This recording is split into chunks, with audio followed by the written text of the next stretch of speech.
Jepang Indonesia tingkatkan kerjasama militer di tengah ketegangan Laut Cina Selatan.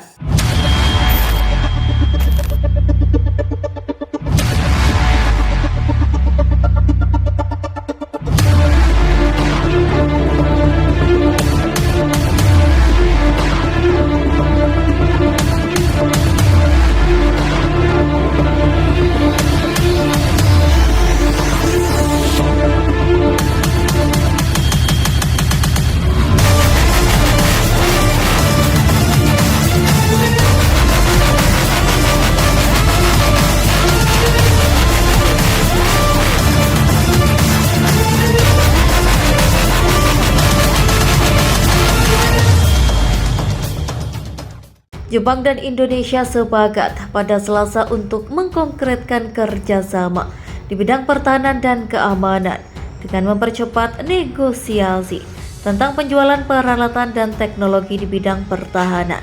Demikian disampaikan Perdana Menteri Jepang Fumio Kishida.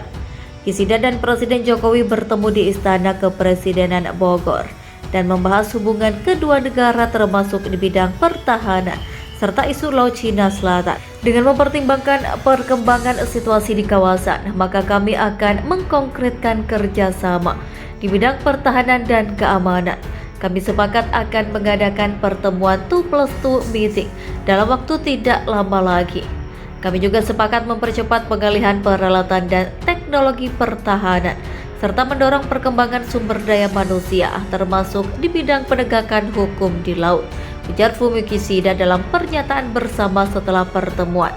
Dalam pernyataannya, Jokowi mengatakan kunjungan ini menunjukkan pentingnya Indonesia dan ASEAN. Kami memilih bekerja sama dan memperkuat semangat kerjasama, terutama di tengah persaingan negara besar dunia, ujar Jokowi, merujuk perseteruan antara Rusia dan Ukraina yang mengemuka belakangan ini. Jakarta bersikukuh bahwa Indonesia tidak berpihak kepada Rusia maupun Ukraina dalam persaingan kedua negara adidaya itu. Pada Juni lalu, Indonesia menolak tegas ajakan Cina untuk berunding terkait dengan Laut Natuna Utara yang menyentuh 9 garis putus-putus yang diklaim Cina. Jokowi mengatakan kedua belah pihak setuju untuk menciptakan koridor perjalanan antara Indonesia dan Jepang untuk keperluan bisnis dan akan mengirimkan Menteri Luar Negeri Indonesia ke Jepang untuk merundingkan detailnya seperti apa, dan kami berharap bisa diselesaikan dalam waktu 1 bulan ke depan. Kishida menjanjikan akan membuka koridor perjalanan dengan Indonesia yang diperuntukkan bagi para pebisnis, diplomat, termasuk para tenaga medis dan perawat. Jepang dan Indonesia juga sepakat untuk bekerja sama secara erat sehubungan dengan isu regional termasuk masalah Korea Utara dan Laut Cina Selatan. Jepang akan bekerja sama dan bergandengan tangan dengan Indonesia bagi perdamaian dan kesejahteraan di kawasan ini, berdasarkan kemitraan strategis tujuan negara kita yang diperkokoh dengan kunjungan saya ke Indonesia kali ini, ujar Kishida. Selain itu, saya meminta kerjasama Indonesia agar isu penculikan warga Jepang oleh Korea Utara dapat segera diselesaikan. Presiden Jokowi menyambut baik kerjasama konkret yang dijanjikan Jepang, terutama terkait dukungan Jepang terhadap konsep Indo-Pasifik yang diinisiasi Indonesia. Saya juga berharap Laut Cina Selatan bisa menjadi laut yang damai dan stabil di kawasan ini.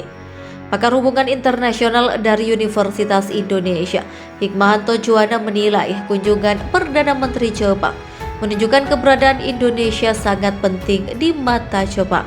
Dalam konteks ini, Indonesia tidak perlu bertumpu hanya pada satu negara, yaitu Cina dengan kekuatan ekonomi dan teknologinya, ujar Hikmahanto kepada Benar News. Menurutnya, selain untuk mempererat hubungan bilateral Jepang-Indonesia, kunjungan ini memiliki makna politis di tengah ketegangan antara AS dan Cina. Ada kekhawatiran banyak negara seperti AS, Australia, dan Jepang bahwa kekuatan militer dan ekonomi Cina akan mendominasi Laut Cina Selatan. Jepang akan all out membantu Indonesia agar Cina tidak menegaskan klaim sepihak 9 garis putus-putus dengan memanfaatkan nelayan-nelayan dan kapal-kapal Coast Guard-nya untuk menghalau nelayan-nelayan Indonesia. Sebaliknya, kata dia, Jepang ingin meminta perhatian Indonesia bahwa perusahaan-perusahaan dan teknologi Jepang lebih unggul dan terpercaya daripada perusahaan-perusahaan dan teknologi Cina. Pakar hubungan internasional dari Universitas Pajajaran Teguh Reza Shah mengatakan kunjungan Suga sekaligus meluruskan isu bergengnya kedua negara karena beberapa hal seperti rendahnya minat investor Jepang untuk berinvestasi di Indonesia. Menurutnya meskipun tak terlihat eksplisit, Jepang mendorong ASEAN untuk menjauhkan pengaruh Cina dari negara ASEAN. Salah satunya juga terlihat dengan kunjungan ke Vietnam dan melakukan kerjasama pertahanan. Kunjungan Menhan Prabowo ke AS juga berhubungan. Jepang ingin bantu Indonesia dan Indonesia juga harus memikirkan kerjasama yang kompatibel satu sama lain. Seperti bagaimana bisa menjalankan koordinat patrol di LCS, kerjasama SAR Indonesia di bidang bencana dan pelatihan personil Bakamla. Opsinya sangat banyak.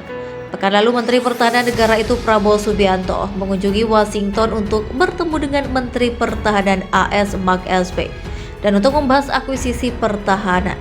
Pada hari Selasa, Prabowo berada di Wina untuk mengadakan pembicaraan tentang proposal negaranya untuk mengakuisisi seluruh armada 15 jet Eurofactor Typhoon Australia. Jepang sementara itu perlahan-lahan mengerahkan ekspor pertahanannya ke negara-negara kawasan yang memiliki klaim wilayah di Laut Cina Selatan setelah mencabut larangan ekspor senjata pada 2014.